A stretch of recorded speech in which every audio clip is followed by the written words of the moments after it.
I have to ask about the unwind of private equity, and that everyone's talking about we need to liquefy, we need to cash out of private equity. How urgent into the autumn of this year is it for private equity to find an exit? I don't think it's quite that dramatic a problem. Private equity's been around for a while.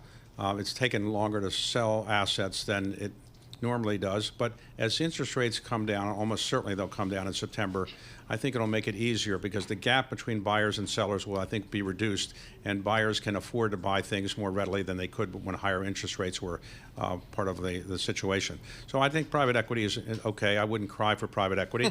I think that private credit has also grown very large and become a very important part of the private investment world, but private equity is still a very important part of the global investment scene, and I don't think it's going to change very much. You mentioned private credit, David. For a lot of our listeners, that's been something, a new asset class that's become very large, maybe over the last 10 years or so.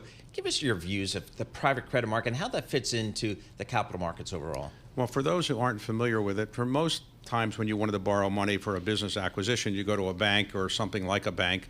But in recent years, people have been going to institutions like private equity firms which built their own private credit businesses. And these are basically institutions which are lending money the way banks did, but without some of the regulatory constraints. And obviously the banks aren't as happy about it because the private credit people aren't as regulated as banks. And the reason for that is the banks have FDIC deposit money, whereas the private credit people are lending money that is not FDIC insured.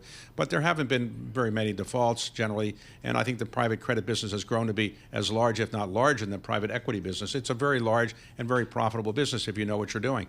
June 21st, Orioles rout Yankees for a 22nd straight winner tie in AL East. It's been wonderful. What's the key distinction between the Rubenstein Orioles and the Yankees, the dreaded Yankees? What's the difference between Oriole ball at Camden Yards and what we see, this travesty in the Bronx?